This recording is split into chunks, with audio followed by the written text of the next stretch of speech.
Hi, today I'd like to talk about the limitations of psychology in our personal transformation. So psychology in its traditional sense, it's basically the mind trying to understand the mind. And why that would be limiting is because at some point we have to come in to the body and feel what's going on in the body. And I think one of the reasons psychology has been so popular in our recent human history is that we're so full with all these emotions and repressed thoughts, and there's so much going on in the body that we don't want to feel.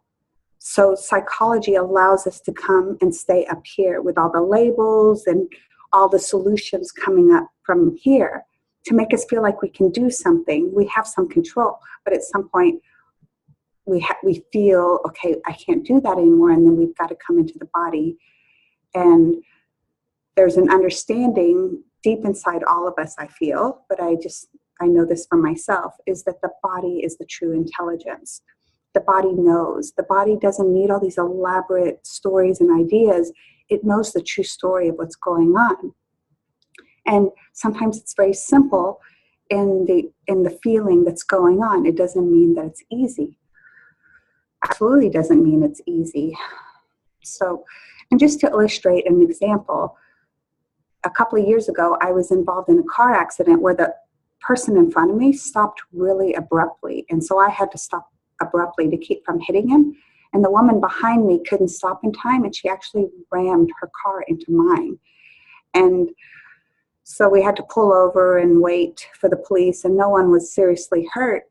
But she was talking to me about how she's been diagnosed with anxiety and how she tends to have panic attacks. And I could tell she was feeling a lot of fear. The accident really shook her up.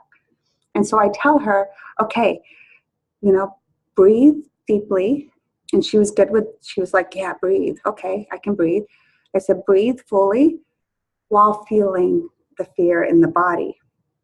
And I told her that so she wouldn't repress the fear that was going on, so it could run its course, and then she could use the breathing as an anchor. But when I said the fear, she looked at me and she goes, "What? I'm not afraid."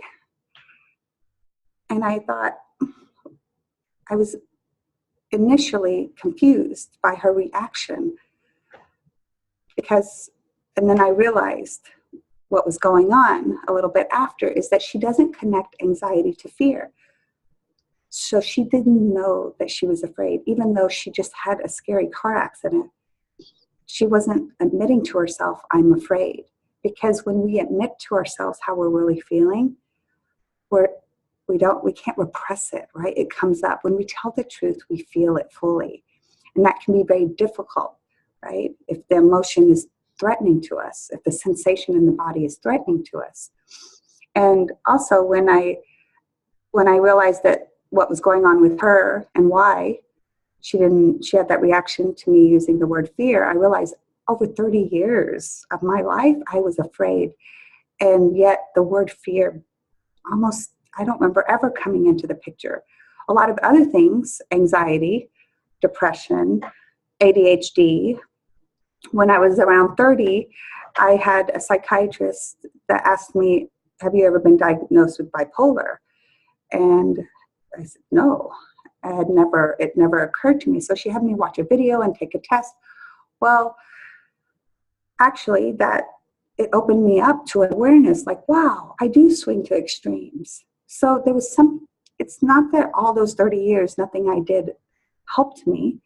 I was repressing and not wanting to go into the body, but some of the things helped me with a certain level of awareness, like realizing that I do have a pattern of swinging to extremes.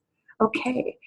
But I didn't allow myself to be medicated at that time.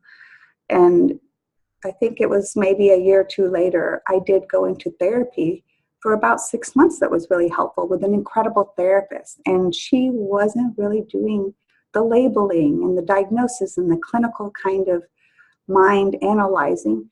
She was just reflecting back to me what she noticed. And she was just helping me to become more self-aware. And to me, that made her an incredible therapist and just what I needed at that time. But then I needed to move on. And I realized at some point, I really need to just be in my body and to meditate and be present. And it was so extremely, extremely difficult. So there's often something we're really running away from that's going on in the body. And what's incredible about the Dalian method, for anyone that's really resonating with this and you're struggling with this similar thing that I struggled with, is feeling that, okay, it's time to be present to what is and come into the body and feel, but you're really fighting it and it's hard. It's a struggle. You might explore to see if the Dalian method is right for you, because what I love about this method is that it connects me to exactly what's going on in the body without having to just sit and meditate and just sit with it, which can be excruciating, right? So when we feel that struggle, there's something going on. And so the Dalian method connects me to what's going on to the body, and then I can transform it and release that. And then it's much easier to come into that presence with what is, even if I'm feeling something uncomfortable. That it's not necessarily so overwhelming, because I've been using the Dalian method to clear a lot of that repressed stuff that for 30 years I was just trying to avoid.